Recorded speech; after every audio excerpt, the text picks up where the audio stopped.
Hoy vamos a meternos de lleno en un texto antiguo que es, de verdad, una joya. No lo veremos solo como una historia religiosa, sino como lo que es una pieza de literatura magistral con un mensaje súper poderoso y universal sobre lo que significa la transformación. Estamos hablando, claro, del capítulo 36 del libro de Alma. Ok, a ver, para entender la genialidad de este capítulo, primero hay que hablar de su estructura. Está escrito usando una técnica poética súper antigua llamada quiasmo. Suena complicado, pero la idea es simple y elegante. Imaginen un espejo. Las ideas se presentan en un orden, llegan a un punto central y luego se repiten pero en orden inverso. Es una estructura ABCBA. ¿Y por qué es tan importante? Porque obliga a poner toda la atención en el punto C, o sea, en el corazón de todo el mensaje.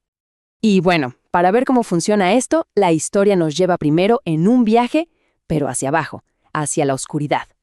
La primera parte de la estructura nos presenta el descenso de Alma, el personaje principal. Es el comienzo de su camino hacia el punto más bajo. A ver, es importante entender que Alma no era un simple rebelde sin causa. No, estamos hablando de una persona brillante, un orador increíble, pero que usaba todo ese talento para destruir activamente la fe de su comunidad.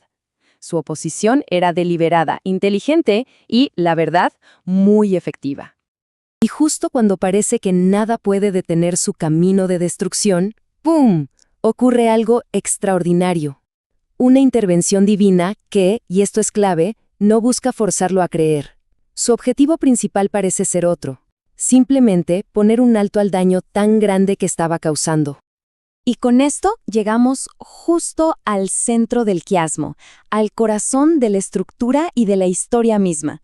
Este es el punto más bajo, el momento de la verdad para Alma, donde se ve forzado a mirarse al espejo de una forma, aterradora.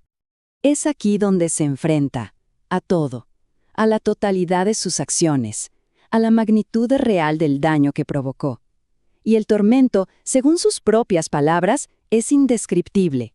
No es un dolor físico, es una angustia del alma.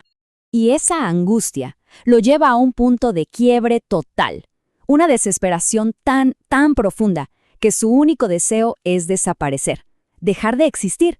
Se siente completamente solo, sin esperanza alguna frente a las consecuencias de sus actos. Pero justo ahí, en esa oscuridad absoluta, en medio de la desesperación, pasa algo. Se enciende una pequeña luz, un solo pensamiento, un recuerdo que lo cambia todo. Este es el eje, el verdadero punto de inflexión de toda la narrativa. Es increíble, ¿no? En su peor momento, no tiene una visión espectacular, sino que le viene a la mente una enseñanza de su padre. Una idea a la que se aferra con lo poquito que le queda de fe. Esa se convierta en su única esperanza. Y a partir de ese único pensamiento, todo empieza a dar la vuelta. Si la primera mitad de la historia fue el descenso a la oscuridad, ahora comenzamos el ascenso.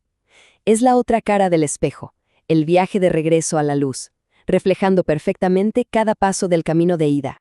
Y fíjense en el contraste, porque es total. No es un cambio gradual, es absoluto, pasa de un extremo al otro. El dolor no es que disminuya, no, es que es reemplazado por completo por un gozo que es igual de intenso. Es un giro de 180 grados. Y este cambio no se queda solo en un sentimiento, va mucho más allá. Es un cambio estructural. Su ser entero se reconfigura, ya no piensa en sí mismo ni en su dolor, sino que nace en él una necesidad, un deseo inmediato de salir y, de reparar el daño, de ayudar a otros. Y así como en toda buena estructura quiástica, la historia cierra el círculo. Volvemos al punto de partida, pero ahora todo se ve con otros ojos, con una comprensión completamente nueva y profunda. La forma misma del relato, esta estructura de espejo, es lo que refuerza la idea principal. No es solo que Alma cuente su historia, es que su propia vida se ha convertido en la prueba viviente de lo que enseña. La doctrina y la experiencia se vuelven una sola cosa. Entonces, si lo resumimos, ¿qué nos deja este análisis? Pues que esto es mucho más que una biografía. Es una lección deliberada, casi una hoja de ruta, sobre lo que significa un cambio real y profundo. Un cambio que te transforma desde la raíz. Al final, este relato tan antiguo y tan perfectamente construido nos deja pensando, ¿no? Nos invita a reflexionar sobre nuestra propia vida. ¿Cuál es ese punto de inflexión, ese momento de crisis o de claridad que define y da forma a nuestra propia historia?